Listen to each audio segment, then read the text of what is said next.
Amen. Magandang gabi po sa bawat isa sa atin. Ayan. Are we blessed tonight?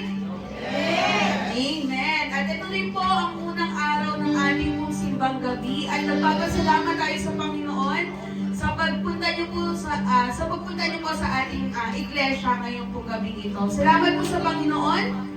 At sabi niya nga po sa awit 100, 1-5, sabi niya nga po dito, umawit sa kagalakan ang lahat ng mga bansa. Si Yahweh ay papunihan, pagtikulan siyang pusa. Lumapit sa presensya niya at umawit na may tuwa. O si Yahweh ay ating Diyos, ito'y dapat na malaman. Tayo'y kanya-kanyang lahat, tayong lahat na nilalang, lahat tayo'y bayan niya, kabilang sa kanyang kawan. Pumasok sa kanyang templo na ang puso'y nagdidiwang, umaawit ng pupuri sa loob ng dakong patay. Purihin ang ngalan niya at siya'y pasalamatan. Napakabuti ni Yahweh, pag-ibig niya ay walang hanggan. Pag-ibig niya ay tunay at laging tapat kailanman. Kaya sa gabi ito, ihanda po natin ang ating mga puso, ang ating mga isip, at sambahin natin at papurihan ang ating Panginoon. Sabalit sabi niya sa kanyang mga salita, napakabuti ni Yahweh, pag-ibig niya ay walang hanggan. Walang hanggan ang pag-ibig ng Panginoon sa atin. Amen po ba? Amen. Amen. Pag-ibig niya ay tunay at laging tapat kailanman. Kaya ating pong, tayo po'y mag-prepare na ating pong mga puso ngayon ng gabi nito.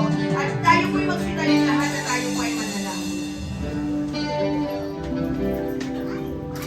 Aming Diyos, aming Panginoon, salamat po sa gabi nito na inyong pong ipinagkaloob sa amin. Salamat po, Panginoon, sa buhay ng bawat isa, Panginoon. Na narinito ngayon, Panginoon, sa unang gabi po ng aming pong simbang gabi, Panginoon. Salamat dahil ngayon pa lang, damang-dama na po namin ang inyong presensya, Panginoon, at ang inyong pagkilos sa buhay po ng bawat isa sa amin, Panginoon. Salamat po, Panginoon, dahil alam po namin, Panginoon, at naniniwala kami sa iyong mga pangako, Panginoon, na patuloy ka namin papupunihan dahil ang pag-ibig mo ay tunay at tapat sa buhay po ng bawat isa sa amin, Panginoon. Kaya po ngayong gabi ito, samahan mo kami. Wala pong ibang maitaas, wala pong ibang mapapunihan, at wala pong ibang mapagtingkuran sa buhay po ng bawat isa sa amin, kundi ikaw lamang, Panginoon. Kaya sa iyo po namin ipinagkakatiwalang gawain po namin ngayong gabi ito. Sa iyo po ang lahat ng papuri, ang lahat ng pasalamat, lahat ng parangal at ng samba, sa pangalan lang ng iyong anak po si Jesus. Amen! Tayo po ay umawit sa Panginoon. Celebrate tayo ng season of Christmas, so umawit tayo ng Pasko awit. Thank you so much.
Nais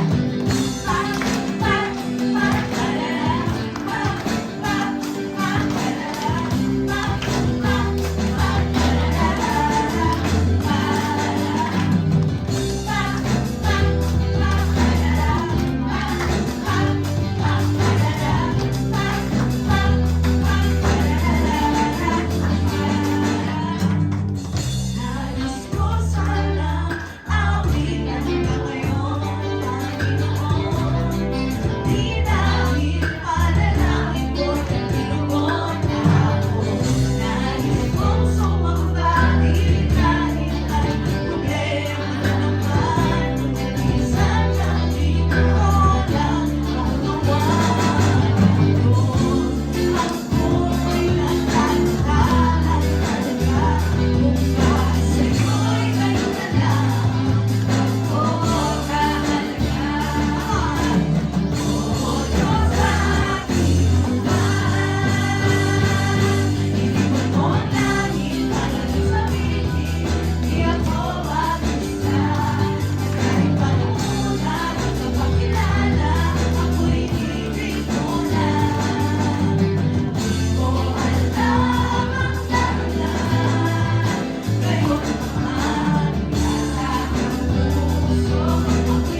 us, Lord, be upon us. Salamat po. In Jesus' name, amen. Manatili po tayo nakatayo para sa pagbasa ng salita. Isaiah Kapitulo 7, talatang 14. Dahil dito si Yahweh mismo ang magbibigay sa inyo ng palatandaan. Maglilihi ang isang dalaga at magsisilang ng isang sanggol na lalaki at tatawagin sa pangalang Emmanuel. Isaiah Kapitulo 9, talatang 6. Sapagkat isinilang ang isang sanggol na lalaki para sa atin, ibibigay sa kanya ang pamamahala at siya ay tatawaging kahangahangang tagapayo. Makapangyarihang Diyos, walang hanggang Ama, prinsipe ng kapayapaan. Makakaupo na. Hello? Hello?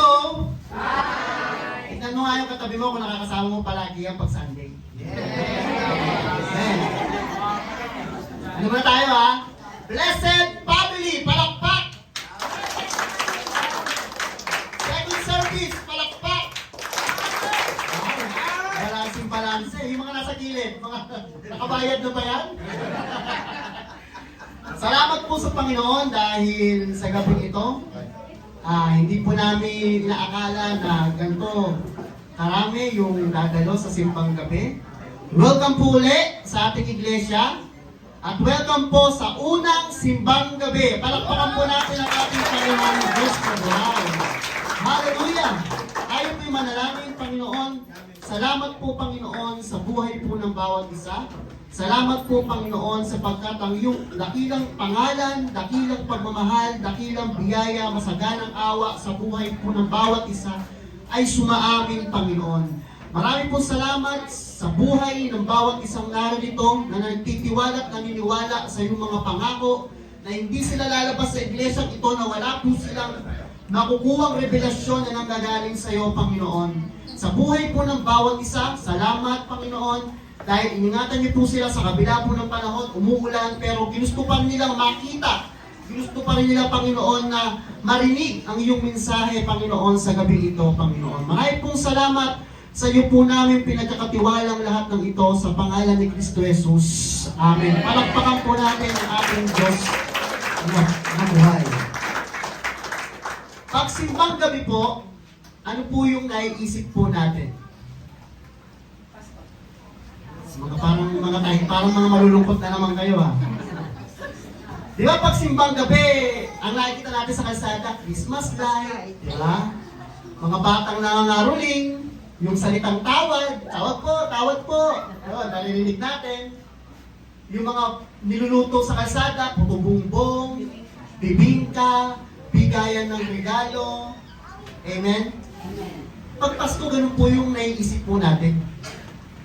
Pero ano po ba talaga yung diwa ng Pasko na gustong ipahatid sa atin ng ating Panginoong Hesus? Paano to nagsimula? Paano natin to nilalakaran ngayon? Kasi dati nung bata ako, pag sinabing Pasko, tuntua ako kasi yung mga ninang ko sa kabila ng ilang taon, hindi ko nakita, makikita ko ulit. Diba? Amen! Tapos sasama ka ng magulang mo sa mga ninang mo, tapos sasabihin, Mama, yung pera mo akin na. May bata, gano'n? Pero, sa binasa po ni Hart, kanina sa Isaiah, sabi po doon, basahin ko lang po ulit, Isaiah chapter 7, verse 14, dahil dito, si Yahweh mismo ang magbibigay sa inyo ng palatandaan, maglili ang isang dalaga at magsisilang ng isang sanggol na lalaki at tatawagin sa pangalang Emmanuel. Ang babaeng tinutukoy po roon, si Mary. Amen? The Virgin Maria. Amen? Sa kanya magmumula. Sa pamamagitan ng Espiritu Santo, magbubuntis siya at sabi ron, magsisilang ang isang sanggol na lalaki at tatawagin itong pangalang Emmanuel. Ang ibig sabihin po ng pangalang Emmanuel is, sumasa atin ang Diyos.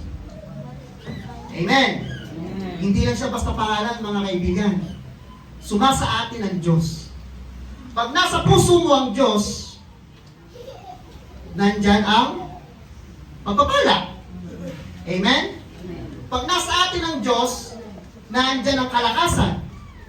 Pag nasa atin ang Diyos, naandyan ang karunungan. Amen. Ibig sabihin, kaya ka pumunta rito kasi nasa puso mo ang Diyos. Kasi ano gagawin mo rito? Kung wala mo sa puso ang Diyos. Amen? Doon lang ako sa bahay. Nunod na lang ako ng telenovela. Amen? Pero sabi rito, yung pangalang Emmanuel ay sumasa atin ng Diyos. Nasa puso natin, nasa kaloob-looban natin, at kailangan natin isang pamuhay. Lagi natin iisipin, sa kabila po ng ating dinadanas na pagsubok sa buhay natin, sumasa atin ng Diyos. Hindi lang Pasko ang Emmanuel. Hindi lang pagdating ng Pasko, ay, Emmanuel na ulit. Sumasa atin ng Diyos. Ngayong December, hindi. Amen? Hello? Ang ibig sabihin, araw-araw mong lalakaran ang salita ng Diyos, araw-araw mo siyang dadamahin sa puso mo. Amen? Pagkising mo sa umaga, Lord, salamat, sumasa akin ka. Sumasa amin ka sa aming pamilya. Lord, salamat. Hindi niyo po kami pinababayaan. At sabi pa ron, sa isa pang hula, sa aklat ng Isaiah, binasa rin ni Sister Hart, sapagkat isinilang ang isang sanggol na lalaki para sa atin, ibibigay sa kanya ang pamamahala at siya'y tatawaging kahanga-hangang tagapagpayo. Kahanga-hangang tagapagpayo. Number 2, makapangyarihang Diyos. Number 3, walang hanggang Ama. Number 4, prinsipe ng kapayapaan. Pag nasa iyo ang Panginoon, sumasa iyo ang Panginoon, meron kang kahanga-hanga na nagpapayo sa iyo. Anak, huwag mong gawin yan. Anak, basahin mo yung salita ko. Bibigyan kita ng direksyon sa buhay mo. Amen? Makapangyarihang Diyos. Anak, pagagalingin kita sa mga sakit mo. Ano man yung mga bagay na gumugulo sa isipan mo, tatanggalin ko, papalitan ko ng magandang pag-iisip. Amen? Amen. Parang mga seryoso ulit kayo. Walang hanggang Ama. Ang Ama natin sa lupa, may hangganan, namamatay yan, pero siya, walang hanggang Ama. Pag nananalangin tayo, Ama namin nasa langit. Amen? Amen. Ano pa? Prinsipe ng kapayapaan. Amen? Amen. Ibig sabihin, yung kapayapaan na binigay sa atin ng Panginoon sa isip natin, lagi po natin yung lalakaran sa pamamagitan ng ating Panginoon Kristo. Siya po yung sinilang. Siya yung tinatawag na Emmanuel na nasa puso po natin. Amen? Ito po yung Old Testament po to ha. May hula na patungkol sa ating Panginoong Kristo. Old Testament. Pag sumasayo ang Diyos, sabi sa Hebrews chapter 13, verse 5, hindi ka niya iiwan ni pababayaan man. Kung ikaw ay nagtitinda ng kung ano-ano sa kalsada, pagkain, nagdinegosyo, hindi ka pababayaan ng Panginoon. Kung ikaw ay driver, hindi ka pababayaan ng Panginoon. Kung ikaw ay naglalaba, hindi ka pababayaan ng Panginoon. Kung ano man yung ginagawa natin sa buhay natin, personally, hindi tayo pababayaan ng Panginoon. Bakit ba ang tao napapahamak? Kasi lumalayo siya sa plano ng Panginoon. Ang church na ito ay tumutulong sa atin para mapalapit tayo sa Panginoon. Kung itatay pastor lang sa akin, wala po kayong makukuha. Pero dahil sa Panginoon, masaya tayo. Kahit nakatayo kayo sa gilid, hanggang bukas, pwede ba yun? Si Man Joel, pwede yan. Pampanga Man Joel, yan, sa dagan si Ryan, no? Amen. Hindi sila magsasaya ng oras tumayo dyan kung hindi dahil sa Panginoon. Amen. Amen? Tito, amen? Amen? Sabi ng Hebrews, hindi niya tayo iiwan, hindi pababayaan. Si Moses, natawa yung anak ko kasi nasa kanya si Lord. Si Moses, ayaw niyang umalis. Ayaw niyang gumawa ng hakbang na hindi siya nakakasigurado na hindi niya kasama ang Lord. Kailangan kasama niya ang Panginoon. Sa umaga pagising natin, kaya tayo may Bible discipline. Kasi doon pa lang, malalaman natin na devoted talaga tayo na magkaroon tayo ng kaugnayan lagi sa Panginoon. Lalo na po sa pananalangin. Diba? kanina, yung hula ni Isaiah, sa Isaiah chapter 7:14 at doon sa Isaiah 6:9, 9:6, natupad po to sa aklat po ng Mateo. Sabi po sa Matthew chapter 1:23, maglili ang isang birhen at magsisilang ng isang sanggol na lalaki at tatawagin itong Emmanuel na ang kahulugan ay kasama natin ng Diyos. Same na same lang po nung prophecy ng Old Testament papuntang New Testament. Ibig sabihin, ang Old Testament ay shadow po ng mga bagay na darating sa panahon natin ngayon. Amen? Same na same yung hula na darating. Kaya, sumasa atin ng Panginoon dahil gusto niya magkaroon ng assurance na ano kasi hindi siya nagpababa ng isang anghel eh. Amen? Hindi siya nagpababa ng isang anghel para ma-comfort ka. Hindi siya nagbigay ng kung ano-ano mga himala na ano man yung dapat nang gawin, kundi yung kanyang sarili. Amen? Yung kanyang sarili ang kanyang ibinigay para po sumaatin siya. Masaya po ba tayo doon? Amen. Nasa puso natin ang Diyos. Yes. Alam niyo mga kapatid, mas magandang mas magandang naniniwala kang may Diyos sa kabila ng mga pagsubok kaysa wala. Yes. Kasi once na sabi ko nga sa Blessed Family nung kahapon, mas masarap na magkaroon ka ng Diyos sa buhay mo sa kabila ng pagsubok kaysa wala. Amen? Dahil kawawa talaga ang tao pag wala talagang paniniwala sa Diyos. Na hindi siya naniniwala na sa kanya ang Diyos. Ang buhay niya, wala chaos, katulad ko dati. Tinulungan din ako ng mga tao, tumulong sa akin para maayos din yung buhay ko. Lahat po tayo ganun. May pagtuturo ang ginagawa sa atin. Hindi po sa atin ng Diyos, wala na tayong dadalasin mga pagsubok sa buhay. Laging meron po darating yan. Pero pag nalalagpasan natin yung mga stage ng pagsubok natin sa buhay, yan po lalabas yung breakthrough. Yes. Amen. Amen? Amen. Amen. Diyan po lalabas ang salitang breakthrough. Mananagumpay ka sa mga bagay na ito, magtatagumpay ka sa bagay na ito, glory by glory, binabago po tayo ng Panginoon. Mapalad po tayo dahil nagkakaroon po tayo ng oras sa Panginoon, sa mga oras na ito, para mapag-aralan po yung kanyang salita.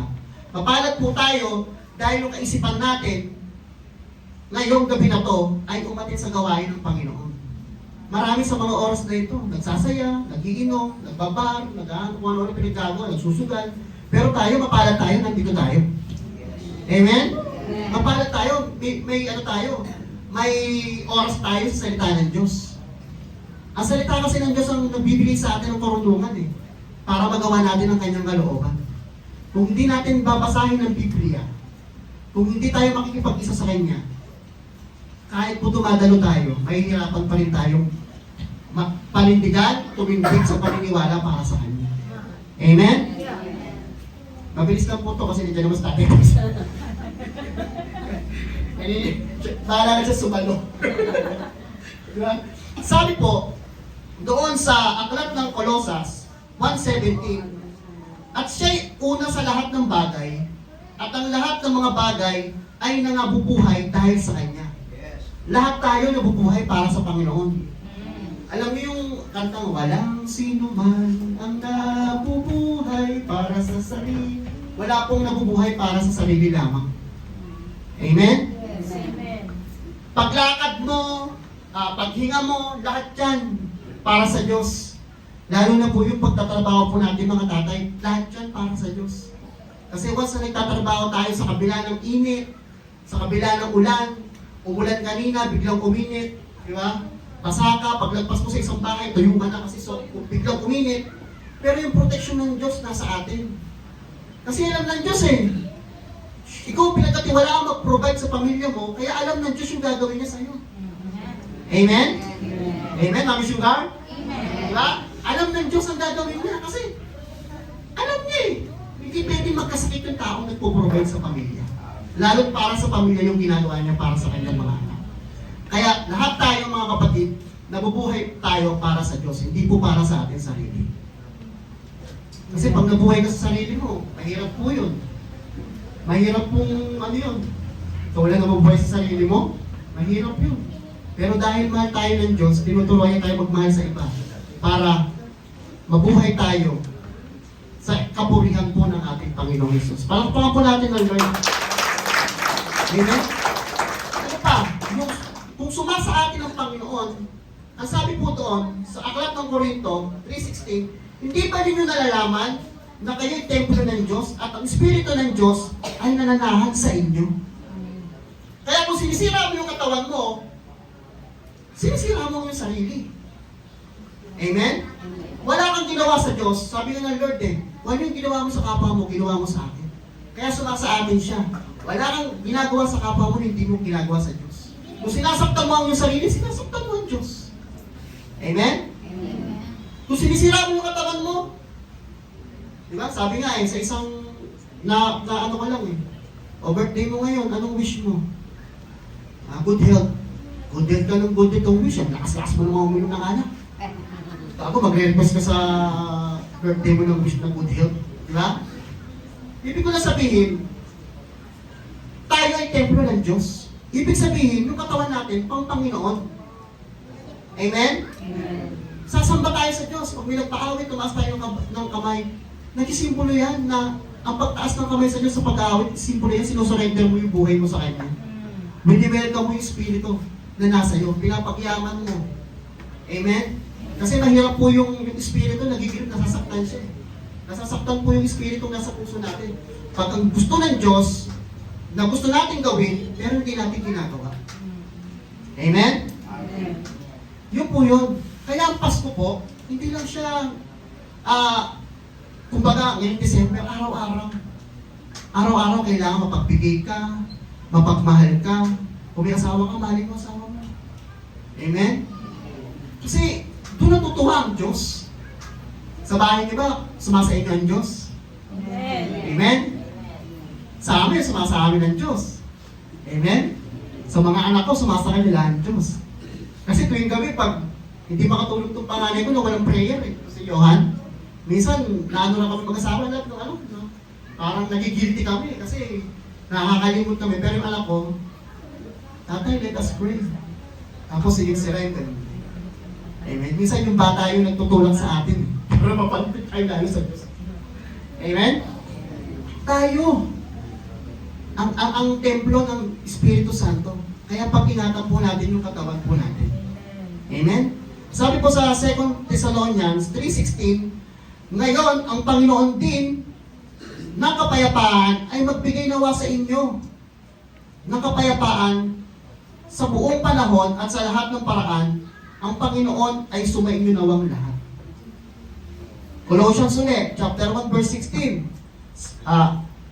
Sapagkat sa pamamagitan niya ay nilikha lahat ng langit at lupa, nakikita man o hindi, pati ang mga espiritual na kapangyarihan, paghahari, pamamahala, at pamumuno, ang lahat na ay nilikha ng Diyos sa pamamagitan niya at para sa Kanya. Inulit-ulit, para uli sa Kanya. Hindi po para sa ating sarili. Kaya, kung talagang sumasa atin ng Diyos, lagi po tayong maniniwala sa mga pangako ng Diyos na binitawan niya po para sa atin. Amen. Lagi po tayong maniniwalang may bagong pagkakatiwala sa atin ng Diyos araw-araw po sa buhay natin. Kung pagkakatiwalaan tayo sa maliit, pagkakatiwalaan tayo sa malaki. Sapagkat yun ang gusto ng Diyos sa atin. Anak niya tayo. Hindi tayo anak sa labas. Nilubos po tayo ng ating Panginoong Jesucristo para po maging anak po tayo. Amen? Kaya, alam po yung ating pinagdadaanan ngayon, isuko po natin lahat dyan sa Panginoon. Kailangan, pagpasok mo sa church, paglabas mo, may natago sa'yo. Amen? Hindi pwede, pagpasok mo rito, paglabas mo, ganun pa rin. Kailangan may nababago. Kailangan lagi ka excited sa salita ng Diyos. Amen? Kailangan lagi ka may kauhawan sa salita ng Diyos, sa pananalangin. Diba, parang ganito yan Kung gusto mo umayos ang buhay natin, kumonekta tayo ng kumonekta sa Diyos. Kasi siya nasa puso natin. Amen? Palakpakan po natin ang Lord. Sabi pa, Joshua 1:9, alalahanin mong palagi ang bilin ko sa iyo. Magpakatatag ka at magpakatapang. Huwag kang matatakot o kaya'y manghina dahil ako ang Panginoon na iyong Diyos ay isa sa iyo kahit saan ka man pumaroon. Pumaroon ka man sa pagsubok sa problema, nasa iyo ang Diyos, mga kapatid. Amen? Ano man yung danasin mo, nasa iyo ang Diyos, maniwala ka, tutulungan ka. Sabi niya yun sa kanyang salita eh. Di ba? At sabi doon sa Isaiah 41:10, at sabi doon, sabi pa doon, ako isa sa inyo, huwag kang matakot. Amen? At sabi pa, ako ang iyong Diyos, hindi ka dapat mangamba. Palalakasin kita at tutulungan, iingatan at ililigtas. Lahat ng may galit sa iyo ay mapapahiya at mamamatay ang sino mang lumalaban sa iyo. Hahanapin ninyo sila, ngunit hindi makikita, mawawala sila ng lubusan dito sa lupa. Ako si Yahweh, na yung Diyos na magpapalakas sa iyo. Palalakasin tayo ng Diyos kasi kung ating sarili, hindi natin kaya. Amen? Kung ating sarili po, hindi po natin kaya. Dapat lagi po natin itatanim sa ating puso na laging sumasa atin ng Diyos. Nasa atin ng Diyos, kapisan natin ng Diyos, nasa puso natin ng Diyos, araw-araw, damayin po natin yan. I-declare po natin pag-gising natin sa umaga. Nagpapasalamat ako sa iyo, Ama, dahil binigyan mo kami ng kapahingahan sa pagtulog at sa bagong umaga, sa aming paghahanap buhay, binibigyan mo kami ng kalakasan. Makikita niyo yung blessing. Smooth na smooth. Amen? Amen. Gagawin mo yan kasi gusto mo sumunod sa Kanya. Hindi mo ginagawa kasi may kailangan ka. Kasi gagawin mo yan para sa Diyos. Para sa Kanya. Dahil sumasa atin ng Diyos, sabi sa aklat ng Colossians, lahat ng bagay ay nilikha para sa Kanya at dahil sa Kanya. Kaya ikaw mga kapatid, mga anak, mga nanay, tatay, ano man yung ating kumbaga pinagdadaanan ngayon, ulitin ko ulit, sumasa atin ng Diyos. Amen? Palakpakan po natin ang Lord. Tayo po manalangin, Lord, salamat po sa biyaya, Panginoon, sa konting pag-aaral ng iyong salita, Panginoon, ay naniniwala po kami na ikaw po ay sumasa aming puso, Panginoon. Salamat po sa mga katatayan, kananayan, kabataan na narito, na nagtitiwala, Panginoon, na lagi ka pong may gagawin sa aming buhay. Maraming pong salamat. Minsan, yung mga hindi po kami maunawaan, Panginoon, pero dahil po sa iyo, nauunawaan po namin yung mga bagay na alam namin kasama ka namin sa aming buhay. Sa unang simbang gabi at sa mga susunod pa, yung mga mensahe na ibibigay niyo po sa amin at yung mga dadalo, Panginoon, gabi-gabi sa iglesia nito, hindi po kayo papayag na hindi po sila pagpapalain. Hindi po kayo papayag na hindi po sila ibibless, Panginoon. Maraming po salamat. Naniniwala po kami yung kalakasan. Kung may sakit man kami sa mga oras na ito, alam na namin, pinagaling na po kami, Panginoon. Kung ano man yung pinagdadaanan po namin, alam po namin, meron kang kaakibat na solusyon para mapalagpasan po namin yung mga bagay na yun. Maraming po salamat sa iyo po na yung pinagkakatiwala ng lahat ng ito. Sa pangalan ni Jesus. Amen. Okay, maraming salamat sa pag-invite niyo sa akin. Salamat naman at ang Jehovah Witness ay na-invite po ako ngayong gabi. Actually, napakaganda nung unang gabi natin, kasi ang unang gabi ay isang preparasyon ng Diyos o paghahanda ng Diyos para mabuo ang kanyang plano para sa atin. No? At nagsimula nga ito sa isang tula. Sa dyaryo, meron tayong tinatawag ng mga horoscope. Diba? Ang horoscope ay meron siyang mga kaakibat na mga halimbawa. Ako kasi nung ma-discover ko sa akin, January kasi Capricorn. Diba? Pagkatapos, pag binasa mo, meron doon nakasulat na hula para sa mga ipinanganak ng, hindi ko alam kung hanggang saan eh. Basta January yung aking nakikita para sa akin. Merong Scorpion, merong Leo, Aquarius. may Aquarius, may Gemini, merong Cancer, May Aris, no? Hindi ko alam, basta may kanya-kanyang buwan. Ngayon, bukod doon sa inihula na sa'yo, sa particular na araw, meron siyang kung ano yung kulay. Tama? Merong kulay eh. Kung halimbawa, ang color ng araw na yon ay red, o kaya ay violet. Ngayon, doon sa nahook, o kaya doon po sa mga naniniwala doon sa hula, susubaybayan niya yan. No? Susubaybayan niya yan. Meron pa nakalagay dyan na parang pang negosyo, may nakalagay dyan na parang pang pamilya, so susubaybayan niya yan. Kaya isipin ninyo, we are billions of people around the world.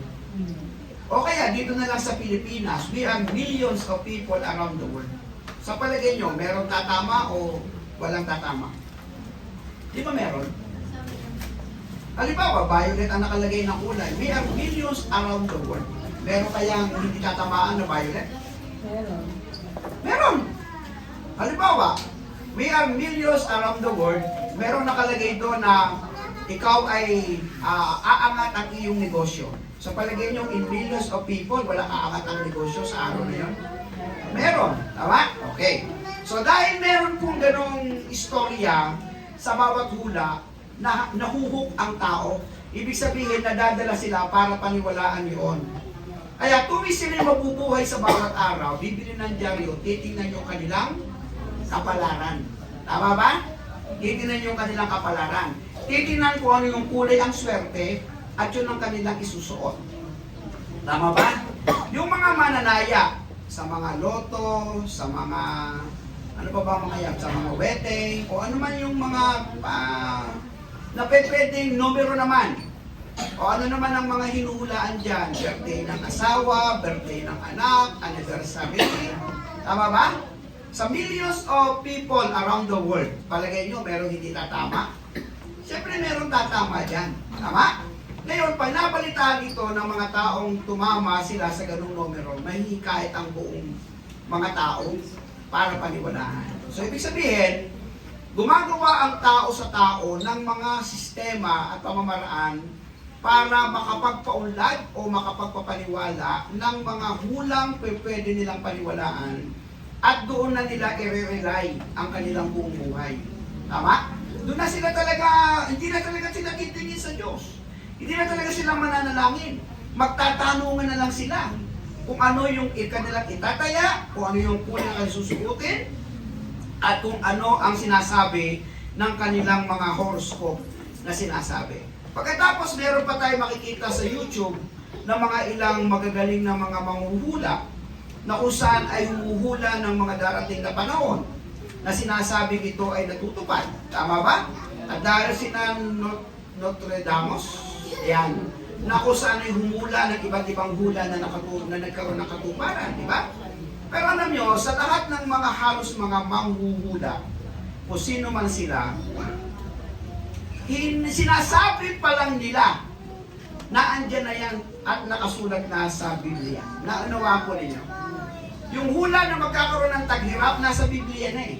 Yung hula na magkakaroon ng mga famine, yung COVID-19 natin yan, yung hula, nasa Biblia na. No? Isang araw pag-uusapan po natin yan. Pero iba po yung hula ng ating pong Panginoon. Kasi ang hula po ng ating Panginoon, meron pong katotohanan.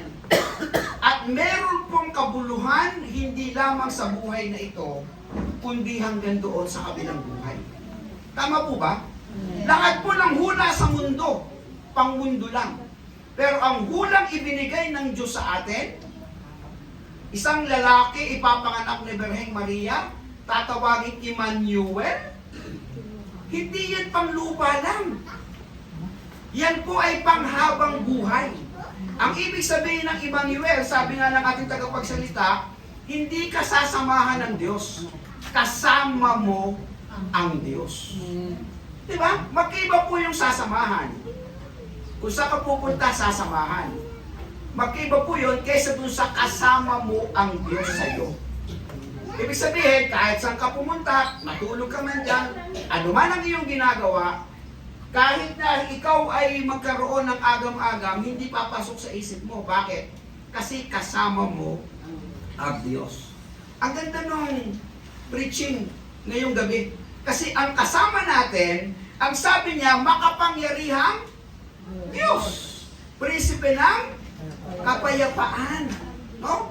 At meron pang mga ilang binanggit na kung saan ay mapapanatag ka, lalo kang magtitiwala sa Kanya. Di ba? Kasi ang kasama mo ay hindi lang basta kasama mo. Makapangyarihang Diyos yan. Amen po ba? Siya yung lumikha ng langit at lupa. Siya yung nagmamay-ari ng lahat-lahat. Siya yung magpapasagana sa iyo. Siya yung tutugon sa iyong mga panalangin. Siya yung magpapagaling sa atin. Siya yung magpapalakas sa atin. Amen po ba? Kaya kapag kasama mo ang Diyos, may problema ka, kasama ko ang Diyos, hindi ako dapat ng problema. Tama po ba? Ganun dapat ang ating kaisipan. Pero, dahil binabaybay po natin ang araw ng Kapaskuhan ito, hindi po ganun kadali makasama ang Diyos sa buhay mo. Okay ba? Yung salitang sasamahan ka ng Diyos, given. Given. Ang ibig sabihin, ang Diyos ay palagi naandyan kahit sa kanino mang tao sa buong mundo. Kasi siya ang lumikha sa tao. Parang ganito, nakasubaybay ang Diyos sa atin. Given. Okay na? Pero yung sumama ang Diyos sa iyo, sa buhay mo, proseso yan. Naunawaan po ninyo? Proseso yan. Hindi po ito basta nangyayari sa bawat tao. Kasi ang pagsama po ng Diyos ay isang desisyon ng bawat individual na sumampalataya sa inihula ng Diyos. At bukas ng gabi, sino kaya itong inihulang ito? Yun ang nakaka-excite eh. No? At yung inihulang ito sa pangatlong gabi, sino ba yung mga dumalaw dito? At sa pangapat na gabi, ano pa ang nangyari at naganap dito? Hanggang sa ikalimang gabi. Ano? Kaya lahat sana kayo bumalik uli bukas ng gabi para makatapos kayo ng 5 gabi. Pero ito hindi ito magic o swerte. Tatapusin ko ang 5 gabi, siguro pagpapalain ako ng Diyos. Wala tayong ganun ha? Wala tayong ganun ha? Baka nasa isip nyo, pag nakakumpleto kayo ng 5 araw, may kakaibang mangyayari sa inyong buhay, no? Malanagana, ang negosyo ay pagpapalain, mga ganon, no? Hindi po tayo ganon. Wala tayong ganon kaisipan. Tayo po ay babalik at babalik gabi-gabi dahil nagmamahal tayo sa Panginoon. Yun ang ating nasa isip. Tama ba? Dahil gusto kong sambahin ang Panginoon, wala sa isip ko na kaya kukumpletuhin ko ang 5 gabi kasi swerte ito. Wala tayong ganon. Okay ba? Walang turo ang Biblia ganon. Ang turo po na banal na kasulatan, araw at gabi, tayo po ay sumamba sa ating Panginoon. At magsama-sama po tayo para palakasin, patibayin, patatagin ang ating spiritual na buhay. Kaya tayo po ito ay lahat, tayo po ay mananalangin sa ating pong pagwakas sa unang gabi. Pagkatapos po nito, tayo ay magkakaroon ng konting fellowship bago po tayo mag-uwian. Pigit po natin ang ating mga mata, tayo po ay manalangin. O aming Diyos, aming Panginoon, nagpapasalamat po kami sapagkat kahit po sa hula pa lamang sa lumang tipan sa panahon ni Isaiah, sobrang naging excited na ang bawat araw, bawat taon, bawat siglo na lumipas hanggang may sakatuparan po ang hulang ito. At ngayong gabi kami po ay nagkaroon muli ng inspirasyon dahil ang hulang ito ay hindi lang basta kung sino siya. Napaka-makapangyarihang Diyos niya. Siya po ay prinsipe ng kapayapaan. Siya po ay tagapayo po namin. Siya po ay Emmanuel po namin. Na hindi lamang kami sasamahan, kundi talagang siya po ay sasaamin, aming Panginoon. Sa bawat gabi na magaganap gabi-gabi hanggang sa ika-5 gabi, nawa po ang hulang ito na magiging isang realidad sa bawat gabi ay maging isang personal na totoo sa aming buhay na hindi lamang kami sasamahan, kundi tiyak ang kasama na namin gabi-gabi, araw-araw, saan man kami pumunta, aming Panginoon. Pinapupulihan ka namin sa gabing ito, sa unang gabi pa lang, busog na kami ng iyong mga salita. Ano pa kaya ang aasahan namin sa pangalawang gabi, pangatlong gabi, pang-4 na gabi, pang-5 gabi, hanggang magkaroon kami ng selebrasyon sa darating na linggo. Panginoon, ilalamit namin ang ilalapit ang aming kaugnayan sa iyo. Kikilalanin ka na namin ang lubusan sa bawat araw, bawat gabi, upang lalo kami tumatag, lalo kami tumibay, lalo kami lumago sa aming espiritual na buhay.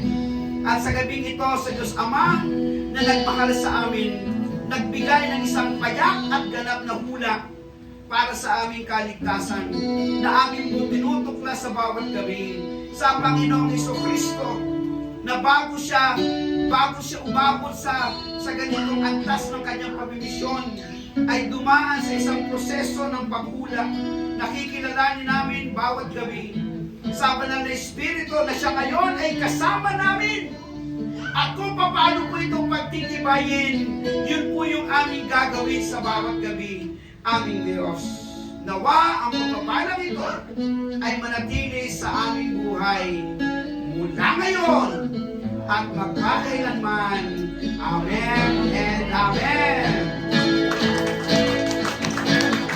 Lahat ng papuri, anuwalhati, alay sa inyo,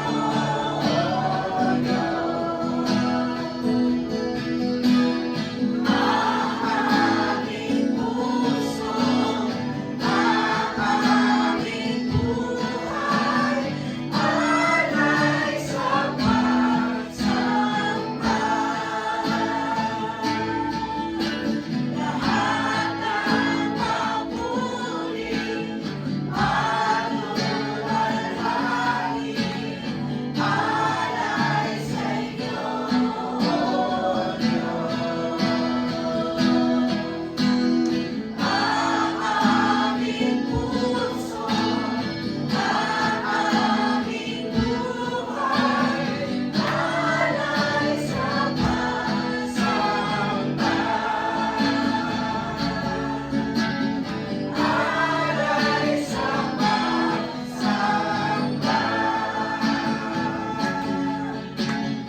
Alay sa pagsamba.